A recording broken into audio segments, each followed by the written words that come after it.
estávamos falando aqui de implementação de processos e estruturas, né? Então, eu falei da importância do desenho dos fluxogramas e a importância das estruturas. Quando cheguei, eu fui militar durante muito tempo, né? O Exército trabalha com uma noção interessante, que é a seguinte: o militar vai morrer. Porque o militar existe para o quê? Para a guerra. Na guerra as pessoas morrem, né? Então é natural que se pense que o militar vai morrer. Qual é a solução que o Exército tem para evitar a solução de continuidade, que é a paralisação das atividades porque faltou alguém? É manualizar as atividades de uma tal forma, fazer manuais, fazer instruções, que qualquer um que chegue para ocupar determinada função, lendo os manuais, tenha condições de desempenhar e desenvolver aquelas funções, para que a falta daquela pessoa que morreu não comprometa a qualidade, né, dos serviços, o andamento dos serviços. Então, o Exército trabalha de uma forma hierarquizada, com funções bem definidas. A administração pública também trabalha de forma hierarquizada e com funções bem definidas. É muito semelhante ao que acontece no Exército. O que não tem, né, da mesma forma, é a disciplina tão rigorosa. Disciplina. Mas a tramitação de processos é a mesma.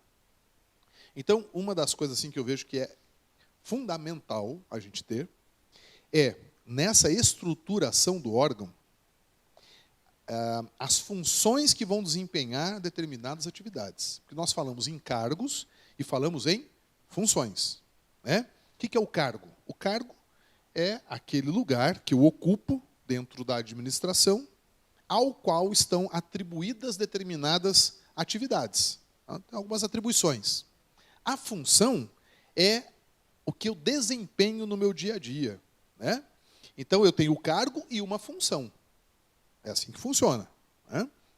A função detalha no organograma daquele determinado órgão o que eu vou fazer no meu dia a dia.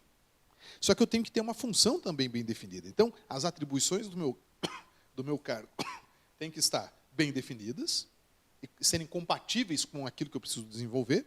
Por isso que eu falei daquela transformação do cargo quando ele vagar, né, aquele de nível mais básico. E a função, ela precisa estar bem definida para dizer o que eu vou fazer no meu dia a dia. Então, amigos, olha só, nós estamos falando de governança. A governança, ela não vai se implementar no órgão público se nós não tivermos processos bem estruturados e estruturas bem definidas. Então, a gente precisa fazer um documento, que a gente pode dar o nome que a gente quiser, no Tribunal de Justiça tem um nome, que é Regulamento da Secretaria do Tribunal. Regulamento da Secretaria. O que é o Regulamento da Secretaria? É a fixação, vamos dizer assim, né, das funções e das atribuições de cada uma das funções. Então, você assumiu determinada função, você pega o Regulamento da Secretaria e você sabe exatamente quais são as atividades que você tem que desempenhar. Somando isso ao desenho dos processos, não fica a zona cinzenta.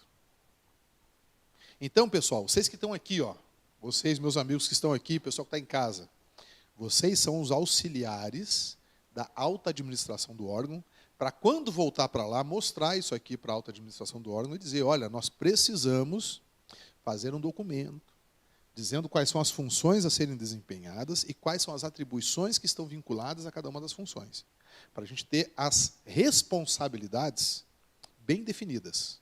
Não ficar zona cinzenta, de um empurra para o outro porque não tem assim algo objetivo, né, que descreva objetivamente o que cada um tem que fazer. Muito bem, dentro ainda, né, do conceito de governança, além de implementarmos processos e estruturas, temos que pensar também na gestão de riscos. Então, vamos falar um pouquinho aqui a respeito de gestão de risco. Toda atividade que a gente vai fazer tem risco envolvido. Toda atividade.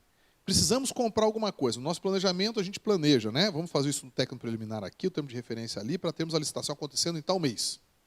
Porque vamos, com essa licitação e o contrato, dar atendimento a uma necessidade que vai se apresentar lá adiante. Então, planejamos. Aí, muito bem.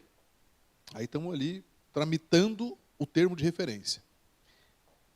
Chegou num determinado momento, o termo de referência não foi para frente. Se apresentou uma situação lá, né, fortuita, né, ou o servidor adoeceu, ou não foi possível obter os preços referenciais de acordo com o artigo 23, por dificuldades inerentes à própria consulta.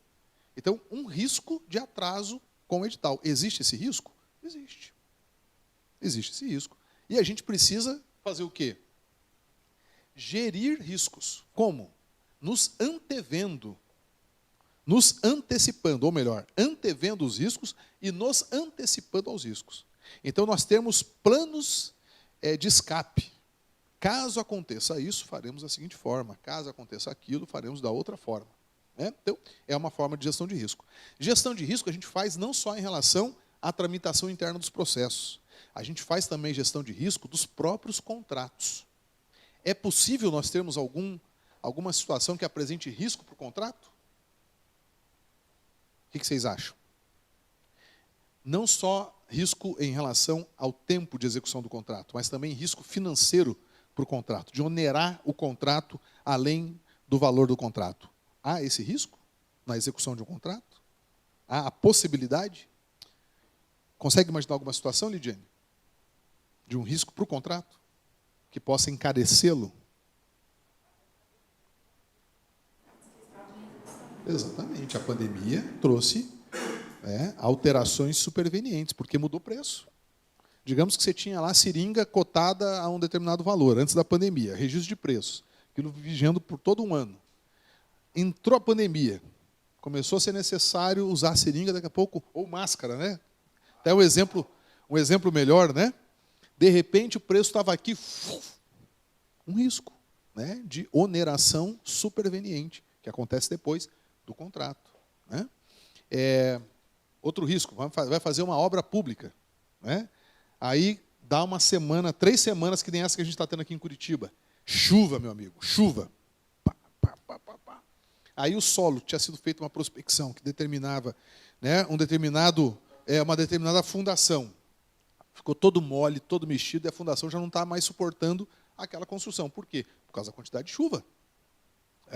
Então, nós precisamos prever o risco para podermos gerenciar o risco. Então, se fala agora numa matriz de riscos do contrato. O que é a matriz de risco do contrato? Que está dentro do princípio da governança. Tá? O que é a matriz de risco do contrato?